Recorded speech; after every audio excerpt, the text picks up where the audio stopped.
ব্যানার্জি গোষ্ঠী চোর, তার বংশ চোর, কালকে কোর্টে প্রমাণ হয়ে গেছে চোর চোর চোর চোর চোর চোর চোর।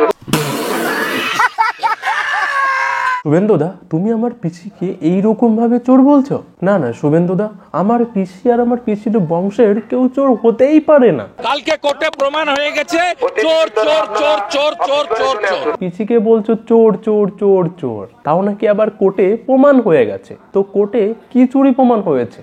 লিপস এন্ড বাউন্স মমতা ব্যানার্জির পরিবারের কোম্পানি, তার সম্পত্তি বাজেয়াপ্ত হয়েছে, মানি লন্ডারিং ধরা পড়েছে। C C C C C অবশেষে আমার পিসির পরিবারে মানি লন্ডারিং এর মতো চুরি ধরা পড়লো। এবার তো তাহলে সেটিং ফিটিং না হলে জেলে যাওয়া প্রায় নিশ্চিত।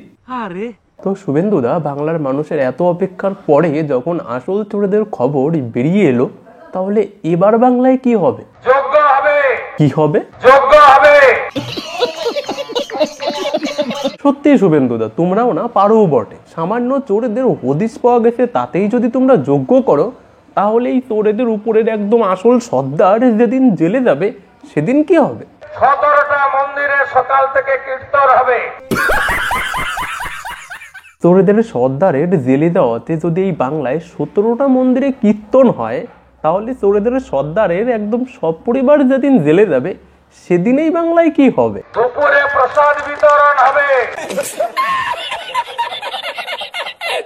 সবই তো বুঝলাম শুভেন্দুদা, কিন্তু একটা বিষয় ঠিক বুঝে উঠতে পারছি না যে এই চোরেরা এবং চোরেদের সর্দার যখন একসঙ্গে সপরিবারে বসে জেলে টাইম পাস করবে, তখন তারা কি করে টাইম পাস করবে বলে তোমার মনে হয়? আমার তো মনে হয় যেহেতু ভালো গান গাইতে পারে, আমার মনে হয় তাহলে হয়তো জেলে বসে গান গেয়েই টাইম পাস করবে। তো তখন সে কি গান গেয়ে টাইম পাস করতে পারে, যদি তোমার কোনো আইডিয়া থাকে, আর সেই গানটা যদি একটু গেয়ে শোনাতে। হরে কৃষ্ণ কৃষ্ণ কৃষ্ণ হরে হরে, হরে রাম রাম রাম হরে হরে। এত মিথ্যে কথা বলে লজ্জা করে না? কিছুদিন আগে নচিকেতা মঞ্চে গান করতে উঠে কথা বলতে বলতে রাম মন্দির নিয়ে কয়েকটা কথা বলেছে, এবং সেই কথা নিয়ে আমাদের সোশ্যাল মিডিয়াতে এবং বিভিন্ন রাজনৈতিক নেতা বিভিন্ন রকমভাবে নচিকেতাকে ধুলাই করেছে। তো চলো একটুখানি আগে দেখি যে অ্যাকচুয়ালি নচিকেতা কি বলেছিল। এই গানটা একটু ঝামেলার গান, গাইবো? প্ল্যানচেটে ডাকনা সালা দশরথকে বলবেন তিনি, কোথায় জন্মেছে রাম, আসল কোথায় রাম জন্মভূমি।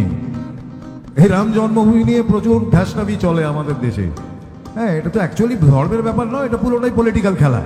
হ্যাঁ, তো যদি আমরা রামেই বিশ্বাস করি, তাহলে দশরথেও বিশ্বাস করা উচিত। অথেন্টিক তো একমাত্র দশরথই, সেই তো বলতে পারে যে গুরু কোথায় জন্মেছিল, ওই বলতে পারে যে ওইখানে জন্মেছিল। প্ল্যানচেটে ডাকনা সালা দশরথকে বলবেন তিনি, কোথায় জন্মেছে রাম, আসল কোথায় রাম জন্মভূমি। নয়তো আজ অযোধ্যায় নয় কিষ্কিন্ধায়, কাল ধর্মতলায়। নয়তো আজ অযোধ্যায় নয় কিষ্কিন্ধায়, কাল ধর্মতলায়। জন্মেই যাবে রাম দেশের কোনায় কোনায়, ঘন্টায় ঘন্টায়। শুনলেন নচিকেতার সেই গান? সত্যি কথা বলতে গেলে নচিকেতার এই গানটা শোনার পর থেকে নচিকেতার নামটা মুখে আনতেও আমার ঘেন্না লাগছে।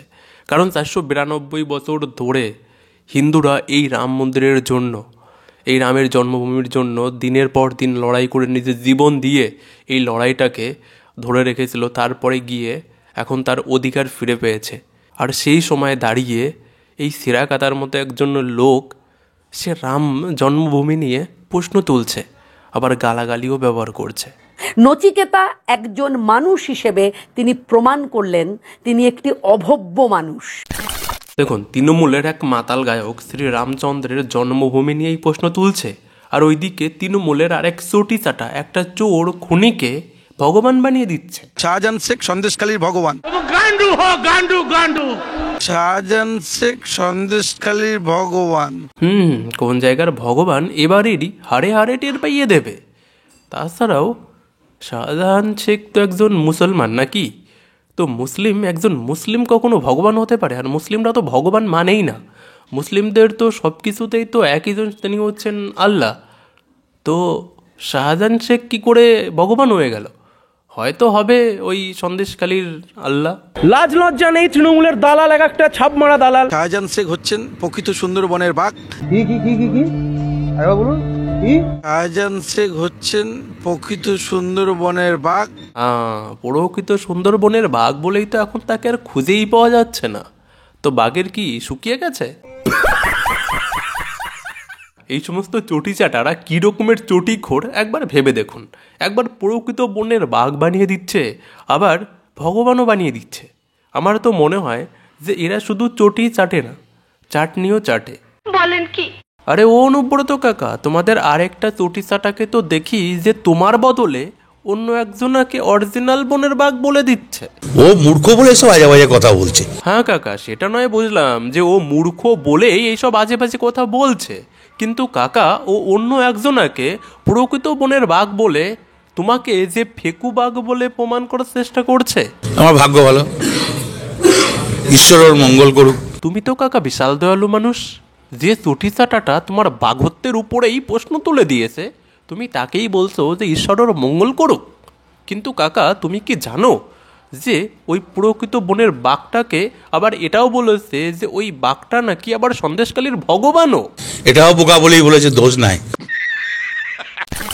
গত 2-3 দিন আগে সন্দেশখালীর ওই ঘটনা নিয়ে বিচারপতি অভিজিৎ স্যার মিডিয়ার সামনে এসে কয়েকটা কথা বলেছে এবং মমতা ব্যানার্জির সরকারের কাছে একটা কথা জানতে চেয়েছে। কি কথা জানতে চেয়েছে আগে সেটা একবার একটুখানি শোনো। স্যার, আজ সকালে যে ঘটনা ঘটে সন্দেশখালীতে, সেই ঘটনা নিয়ে কি বলবেন? এই মোবাইলটা সামনে যা বাবু দা। তদন্ত করতে তাদেরকে আক্রান্ত হতে হয়েছে। তদন্ত আটকানোর জন্য এর আগে পর্যন্ত বিভিন্ন মামলা মোকদ্দমা করা হচ্ছিল মানুষের পয়সা খরচ করে, এবং কোনো অন্যায় কোনো দুর্নীতির তদন্ত করতে গেলেই, তদন্তের আদেশ দিলেই তার বিরুদ্ধে সুপ্রিম কোর্টে চলে যাওয়া হচ্ছিল। সুপ্রিম কোর্টে যাওয়ার অধিকার অবশ্যই আছে প্রতিটা মানুষের, প্রতিটা অথরিটি। কিন্তু কি করার জন্য যাওয়া হচ্ছে আমি তো আজকে জানতে চাইবো যে মোট কত টাকা খরচ হলো এই তদন্ত আটকানোর জন্য। সুপ্রিম কোর্টে গিয়ে কত কোটি টাকা পশ্চিমবঙ্গ সরকার খরচা করলো। দেখুন অভিজিৎ স্যার এটা জানতে চাইছে যে এই সরকার এই তদন্তে, এই দুর্নীতির তদন্ত আটকাতে এখন পর্যন্ত কত টাকা খরচা করেছে। এবার আমি ভাবছি যে আমাদের পিসি অভিজিৎ স্যারকে এটা বলে না ফেলে যে তুই টাকা দিয়েছিস, তোকে হিসেব দেবো। তখন আমার বাবা আমার ছোট ভাইকে 300 টাকা দিয়ে বলতো যে বাজার থেকে 1 কেজি চিকেন, 1 কেজি আলু আর 20 টাকার আদা গিয়ে নিয়ে আয় তো। আমার ভাই নিয়ে এসে দেওয়ার পর যখন আমি আমার ভাইকে জিজ্ঞাসা করতাম যে কিরে ক টাকা খরচা হলো, তখন আমার ভাই বলতো তুই টাকা দিয়েছিস, তোকে হিসেব দেবো। যখন একটা টিমের 10টা চোর একসঙ্গে আলাদা আলাদা জায়গা চুরি করতে গিয়ে যখন 9টা চোরেদের সর্দারের রাতে অনেক টাকা পয়সা চুরি করে নিয়ে এসে তুলে দেয়, আর যখন ওই একটা চোর চুরি করার যদি একদিন কোনো সুযোগ না পেয়ে ফিরে এসে ভুল করে যখন জিজ্ঞাসা করে যে আজকে টোটাল কত কালেকশন হলো, তখন চোরদের সর্দার বলে তুই টাকা দিয়েছিস, তোকে হিসেব দেবো।